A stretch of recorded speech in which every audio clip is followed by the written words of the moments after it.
গাড়ি নিয়ে আসলো, অটো নিয়ে থামলো, তারপর অতর্কিতভাবে প্রায় 40-50 জনের একটা মব করে অতর্কিতভাবে হামলা চালাইলো। ভাই সুয়ান ছেলেটার হচ্ছে ব্রেন টিউমার, ছেলেটার অবস্থা খুবই খারাপ।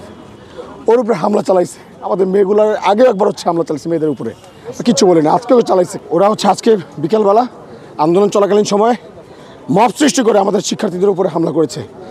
একবার তো আর্মি হামলা করেছেই, তার মধ্যে আবার ছাত্রদলের ওরা হামলা করেছে। হামলা করার পর ওরা যখন সবাই চলে গেছে, ওদেরকে অবরুদ্ধ করে রেখেছিল। আমরা হচ্ছে ওদেরকে কোনোভাবে সেভ করে, যখন নিজেকে সেভ করে চলে আসছে, সেভ করে চলে আসার পর ওখানে বিএম কলেজের যারা দায়িত্বশীল ভাইরা ছিল, আমরা সবাইকে বলেছি যে ব্যাপারটা আমরা ন্যাশনাল পর্যায়ে নেওয়ার দরকার নাই। হ্যাঁ, কারা কী করছে না করছে, যেহেতু একটা দল, আপনারা হচ্ছে আমরা কাউকে এন্ট্রি করতে চাচ্ছি না। আমাদের সবার অধিকার আদায়ের জন্য আমরা এখানে রাজপথে নামছি। যদি কোনোভাবে এই ভুল বোঝাবুঝির অবসান হয় তো ওকে, আপনারা সমাধান করেন।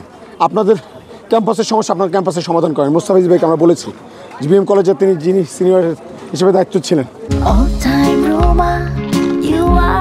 All time Roma. Taste it, love it.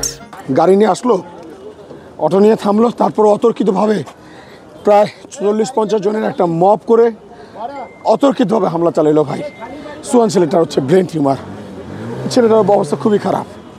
ওর উপরে হামলা চালাইছে। আমাদের মেয়েগুলোর আগেও একবার হচ্ছে হামলা চালাইছে মেয়েদের উপরে, কিচ্ছু বলে না, আজকেও চালাইছে, কিচ্ছু বলে নেই। রাতের বেলা মেয়েদের উপরে হামলা চালাইছে। তারপর হচ্ছে এবার সুয়ান ছেলের অবস্থা একদম খারাপ করেছে। ওর দেখি কোনো রেসপন্স করতেছে না। যারা ওখানে ছাড়াইতে গেছে সবাইকে হচ্ছে মারছে, মানে যে ছাড়াইতে গেছে সবাইকে হচ্ছে তারা হামলা চালাইছে। এখন এমন একটা অবস্থা যে আর কোনো ছাড় দেওয়া দিয়ে নাই।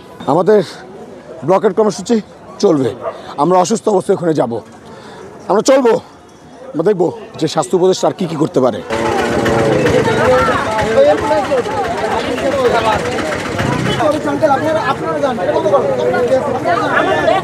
ভুল বুঝাবুঝি বা কিছু একটা ঘটনা ঘটছে, তো ওইটা তো আমার কনসার্ন। আমি দেখলাম যারা এসছে আর কি, আমাদের 4 জন আমরা পেয়েছি।